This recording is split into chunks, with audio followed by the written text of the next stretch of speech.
이 모든 애매함을 해결해 줄 수 있는 단 하나의 기준을 알려드리겠습니다.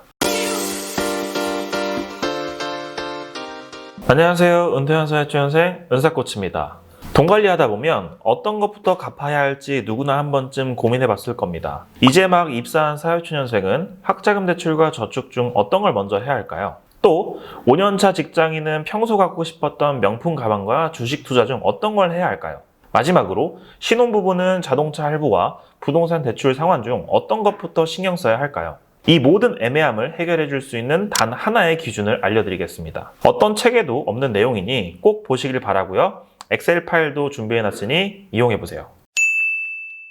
네, 우선 결론부터 말씀드리겠습니다. 최종 수익률이 최악인 것부터 우선순위를 둬라 라는 이 문장을 꼭 기억해 두세요. 아직 무슨 말인지 이해가 안 가실 테니 아주 쉽게 설명해 보도록 하겠습니다. 우선 항목 설명부터 드릴게요. 구매 품목이란 말 그대로 무엇을 살지 적는 칸입니다. 초기 구매액은 해당 품목을 살 때 들이는 비용이고요. 이곳은 해당 품목이 1년 뒤 예상되는 금액을 적는 곳입니다. 일반적으로 대출 상품은 연 이자율로 표기되기 때문에 다음과 같이 적었습니다. 기대 수익률은 초기 구매액 대비 1년 뒤 기대값을 나눠서 계산했습니다. 예를 들어 주식 1000만 원어치를 사고 1년 뒤 1200만 원이 됐다면 기대 수익률은 20%가 되는 거죠. 그래서 A와 B를 합한 최종 수익률을 구해보는 겁니다. 이해되시죠? 그럼 여기 철수가 있다 가정해 볼게요. 철수는 다음과 같은 품목을 두고 우선순위를 정해보고자 합니다. 첫째로 2,500만 원짜리 자동차를 샀다고 해볼게요.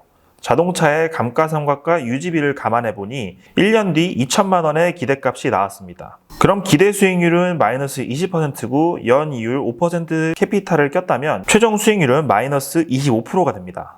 마찬가지로 연이율 2%짜리 마이너스 통장으로 명품 가방을 500만 원에 사고 1년 뒤 중고로 450만 원에 팔릴 거라 기대하면 최종 수익률은 마이너스 12%가 됩니다. 또 마이너스 통장으로 한 켤레당 100만 원짜리 한정판 신발을 구매했습니다. 구매 후 리셀해서 110만 원에 팔았다면 최종 수익률은 8%가 되네요. 철수는 학자금 대출로 1000만 원을 빌려서 대학을 졸업할 수 있었고요. 그 덕에 대기업에 취직할 수 있었다고 감안해서 1년 뒤 기대값 2천만 원을 기대한다 적었습니다. 그럼 최종 수익률 99%가 됩니다. 보통 대출 이자율이 예적금보다 높기 때문에 마이너스 3% 대출로 2% 예금을 진행하면 최종 수익률은 마이너스 1%가 나옵니다. 또 대출이 아닌 월급으로만 예금을 들면 아래와 같이 최종 수익률 2%가 나오죠. 마지막으로 3% 신용대출로 연평균 20%의 주식 수익률을 기대한다면 최종 수익률은 17%, 자가 마련을 위한 1억 대출이 1억 3천만 원이 됐다면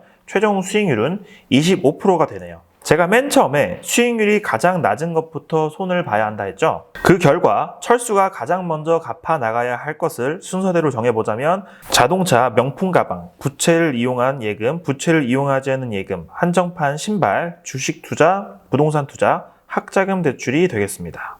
이처럼 사람마다 처해진 상황이 다르기 때문에 그에 맞는 우선순위가 필요합니다. 학자금 대출과 저축을 고민했던 사회초년생의 경우 학자금 대출 상환보다 저축에 우선순위를 두면 되고요. 5년차 직장인은 명품 가방을 사지 않고 주식 투자를 우선적으로 하는 게 더 바람직합니다. 신혼부부는 자동차 대출을 최대한 빨리 갚고 부동산 대출 상환은 그 다음으로 미루면 되겠죠. 이 우선순위만 스스로 매겨볼 수 있다면 무엇부터 관심을 가져야 하는지 쉽게 파악할 수 있습니다. 그런데 여기서 주의해야 할 변수가 있습니다. 바로 1년 뒤 기대값인데요. 아직 벌어진 일이 아닌 기대한 값이기 때문에 실제 1년 뒤에는 달라질 수 있습니다. 그럼 우리가 해야 할 일은 바로 그 간극을 최대한 줄이도록 하는 거겠죠. 그걸 좀 더 쉽게 말하자면 재테크를 끊임없이 공부해야 한다라고 표현하는 겁니다. 부자가 되는 사람은 같은 대출을 실행하더라도 최종 수익률이 더 높은 쪽에 비중을 많이 두려 합니다. 뿐만 아니라 1년 뒤 실제값을 기대한 값만큼 만들려는 노력까지 하는 거죠. 본인 돈이 주로 어디로 가고 있는지 살펴보기만 해도 부자가 될 수 있는지 아닌지 그 이유를 찾아볼 수 있습니다. 적어도 이 영상을 보는 구독자분들만큼은 부자가 되는 길을 택하셨으면 좋겠네요. 네, 최종 결론입니다. 여러분은 이 한 문장을 반드시 기억하셔야만 합니다. 최종 수익률이 낮은 것부터 돈을 투여해야 한다. 그리고 최종 수익률이 높아질 수 있도록 재테크 공부를 꾸준히 해야 한다가 되겠습니다. 함께 공부하실 분들을 위해 스터디방도 개설해 놨고요. 영상 더보기란을 참조하시면 엑셀 파일도 다운받을 수 있으니 스스로 우선순위를 점검해 보시길 바라요. 네, 도움 많이 되셨나요? 좋아요, 구독, 그리고 알람 설정까지 해두시고요. 오늘도 빠른 퇴사 꿈꾸시며 다음 주 영상에서 뵙겠습니다. 감사합니다.